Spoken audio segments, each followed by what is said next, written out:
Baik, terima kasih moderator. Yang pertama kita masuk pada pengembangan aplikasi kesehatan berbasis blockchain. Jadi yang pertama itu identifikasi kasus penggunaan yang tepat.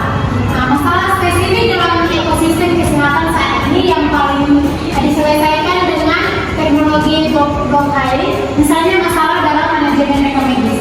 Jadi manajemen rekam medis teknologi blockchain memungkinkan pencatatan data desain. Jadi manajemen rekam medis teknologi blockchain memungkinkan pencatatan data pasien yang aman, terdesentralisasi dan tidak dapat diubah sehingga meningkatkan keamanan, integritas dan aksesibilitas informasi medis antar fasilitas kesehatan. Jadi dalam konteks kebidanan dan kesehatan reproduksi, kasus penggunaan mana yang paling menjanjikan dan realistis untuk implementasi blockchain dalam manajemen rekam medis ibu dan anak. Jadi implementasi blockchain paling menjanjikan adalah pada sistem rekam medis ibu dan anak yang terintegrasi dari konsepsi hingga tumbuh kembang anak guna meningkatkan keamanan, keterpaduan data dan akses antar fasilitas kesehatan. Selanjutnya, apakah manfaat blockchain benar-benar signifikan dibandingkan solusi terpusat tradisional untuk kasus penggunaan yang diidentifikasi dalam keamanan?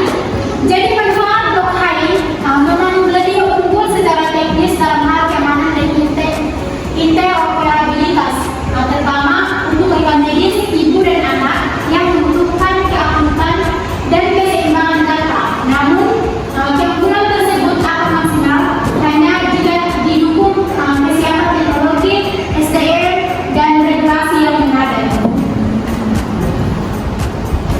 Selanjutnya kita masuk pada desain dan arsitektur aplikasi blockchain kesehatan. Jenis blockchain mana yang paling sesuai untuk aplikasi kesehatan public, private,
enkripsi data. Jadi data sensitif pasien dapat dienkripsi sebelum disimpan di blockchain. Kunci dari enkripsi dapat disimpan secara terpisah dan hanya diberikan kepada pihak yang berwenang, yang memungkinkan akses terbatas dan kontrol data. Yang berikutnya itu skalabilitas dan kinerja aplikasi. Bagaimana aplikasi blockchain kesehatan akan menangani volume data transaksi dan teori yang tinggi dalam skala besar. Jadi aplikasi blockchain kesehatan dapat menangani volume data transaksi dan teori yang tinggi dalam skala besar dengan beberapa cara. Desain sistem yang berikutnya itu desain sistem terdistribusi. Blockchain menggunakan desain sistem terdesentralisasi sehingga data disimpan dan dikelola secara terdistribusi di seluruh jaringan. Jadi, memungkinkan aplikasi blockchain kesehatan ini menangani volume data yang besar tanpa bergantung pada satu titik pusat. Yang berikutnya, solusi scaling apa yang dapat dipertimbangkan, misalnya serving channels dan bagaimana dampaknya terhadap keamanan dan desentralisasi. Jadi solusi scaling seperti serving dan state balance memang sangat relevan untuk mengatasi bottleneck performa pada blockchain apabila dalam sektor kesehatan yang padat data dan membutuhkan latensi rendah serta draw tinggi. Berikut adalah penjelasan masing-masing solusi scaling, bagaimana cara kerjanya dan dampaknya terhadap keamanan dan desentralisasi. Yang pertama, serving cara kerja blockchain dibagi menjadi beberapa step, masing-masing memproses sebagian kecil dari transaksi secara paralel. Share bisa mengelola data atau transaksi tertentu secara mandiri. Yang berikutnya, bagaimana otoritas regulasi akan mengawasi dan mengatur penggunaan teknologi blockchain dalam kesehatan. Jadi persetujuan pasien dikelola melalui smart contract, memungkinkan pasien mengatur dan mencabut izin akses data secara digital dan transparan. Otoritas regulasi akan mengawasi melalui pedoman teknis, sertifikasi sistem, audit berbasis jejak data blockchain, dan regulasi sesuai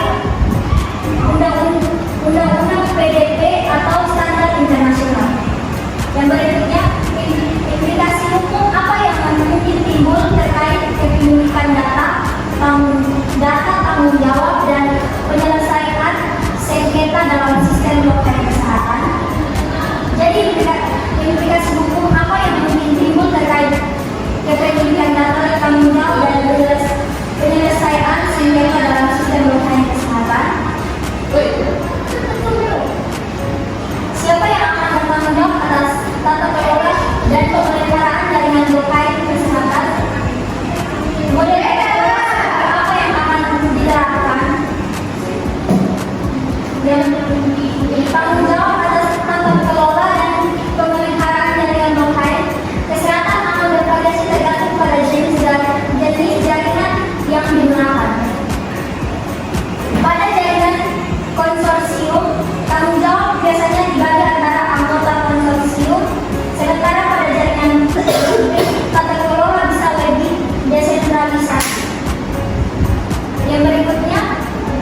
pengembangan dan pemeliharaan biaya awal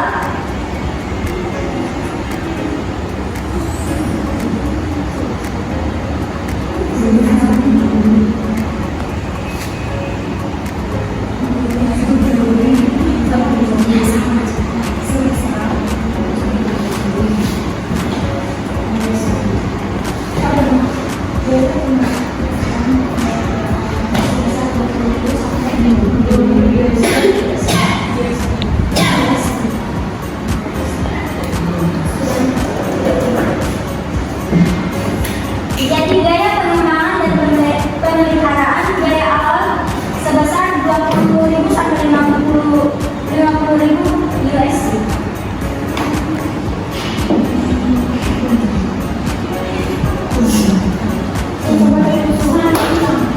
Manusia yang kira-kira biaya pengembangan dan pemeliharaan awal itu USD 20.000 sampai 50.000.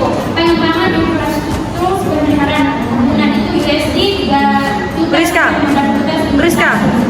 Priska, engkau kelompok? Deng dorang ini? Siapa yang mau begini orang? Persin video.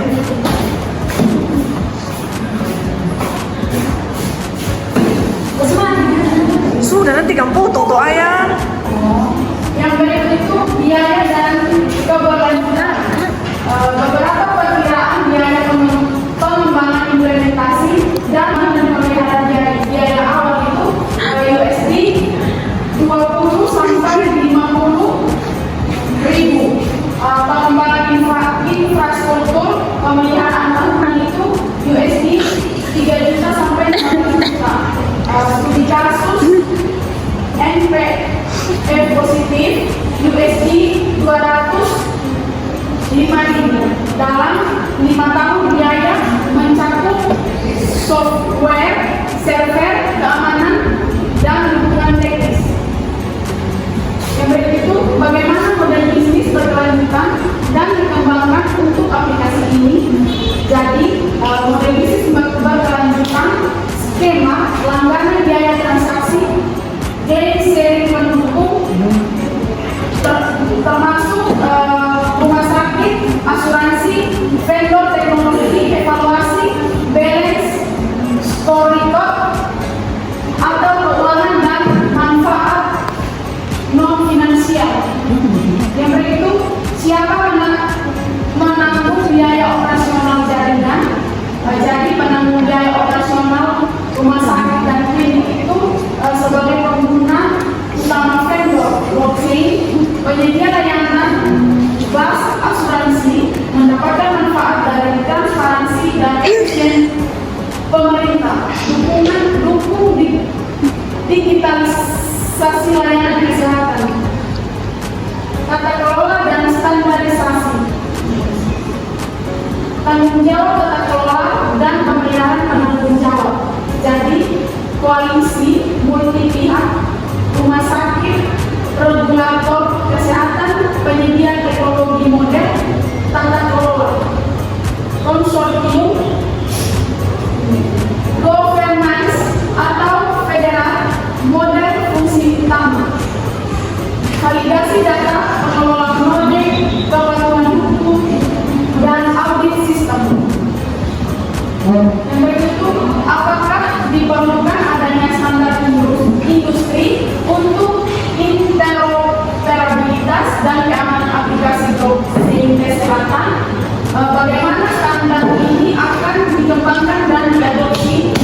Jadi standar industri dan interoperabilitas diperlukan standar untuk keamanan, enkripsi data, format data medis, dan akses dan desentralisasi. Contoh standar itu HR7, FHIR, ISO atau TC 215, atau Health Informasi, IEE, blockchain, pengembangan standar, kolaborasi regulator, asosiasi medis, dan lembaga teknologi adopsi melalui pilot project, regulasi pemerintah, dan integrasi vendor.